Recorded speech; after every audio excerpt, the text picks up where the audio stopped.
I never knew until today that wandering traders and trader llamas could spawn on glass. That's a new one on me, and it's really annoying because I keep getting these spawns in this otherwise completely barren flat world. Anyway, this video is going to be in a bit of a different style because what I thought I would show you is hipster doors. Now, hipster doors are like any other door where they push blocks into a hallway and then remove them again, except all of the redstone must be hidden underneath the ground. So you can't just push pistons in from the side or whatever. It's got to all be underneath the ground level, or a semi-hipster if you're including redstone components at ground level, but we don't talk about semi-hipsters because semi-hipsters are bad. Anyway, this is a rudimentary layout for a hipster.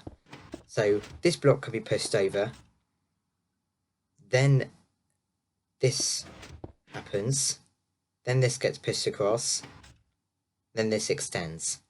So as you see, it will push those two blocks above ground level.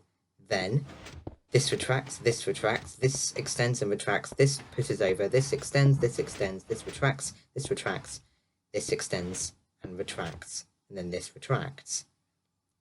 It's quite complicated, but there are obviously better layouts if you want to make it smaller, if you want to make it faster, but this is sort of a layout that I just made to show you how hipster doors work.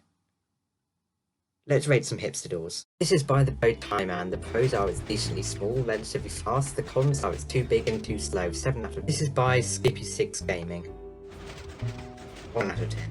This one is by the Crafty Masterman. The pros are it's kinda small, it's expandable. The cons are it's too slow, too big, and it's got a bad animation. 5 out of 10. This one is by BKMCP. The pros are it's small. The cons are it's too big, slow, and bad volume usage. 3 out of 10. You would have noticed a running theme with all of these hipster doors. These are obviously not all of the hipster doors out there. There are loads, but they're all pretty slow. So you could do something like this, but slime, right? Or if you didn't care what the actual door blocks were and you just wanted a wall that popped up, then you could do something like this. This is a sand hipster, and I've been raving about them for the past few days because I found some very interesting ways to make them very fast. Because, surprisingly enough, this is not as quick as you can go. You can speed it up by a gametick, and I'll show you how to do that today. You first need to begin by asking the questions, well, how does sand, or any other falling block for that matter, know when to turn from a block into an entity, and an entity into a block? Well, block into an entity is fairly straightforward. It just detects for the block underneath it. If the block underneath it is air, then it will start falling, and it will fall until it collides with something, where it will round down its coordinates and turn into a block. Let's do the same thing with a boat, since a boat is one of very few entities that actually has collision. So the sand detects for the block underneath it.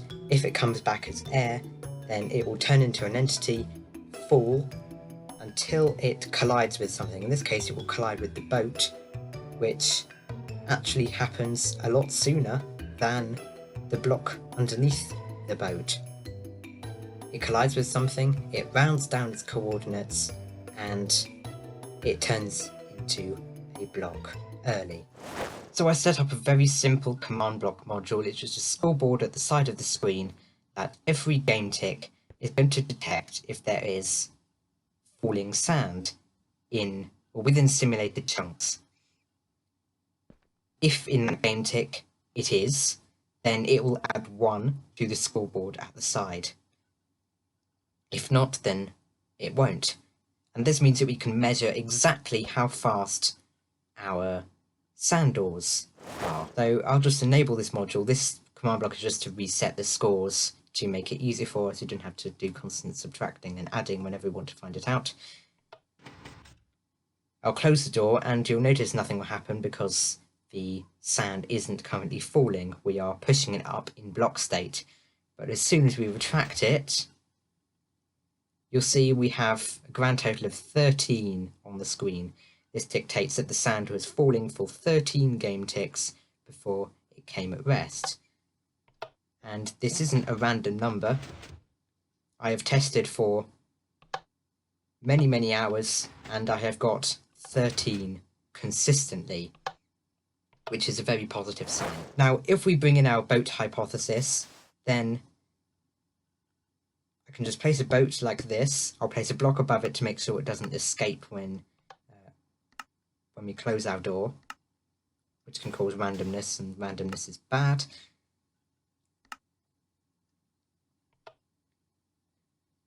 Let's test another time. So remember, without the boat, this sand door opened in 13 game ticks, which is the same as 0.65 seconds because the game tick is 0.05 seconds.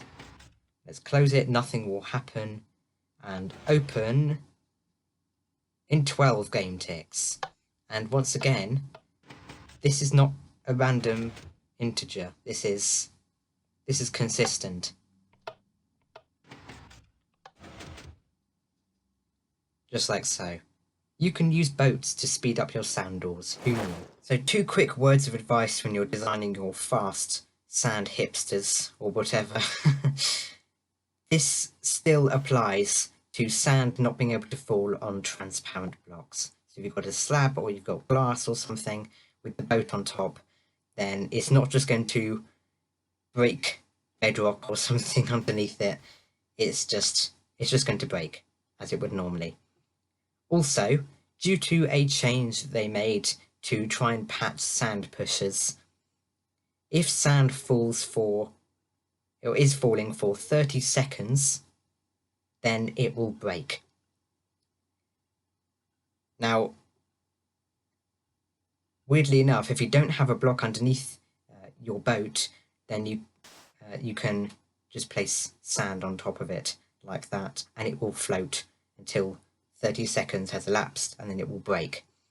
This also happens with slabs, so long as there's an air block underneath.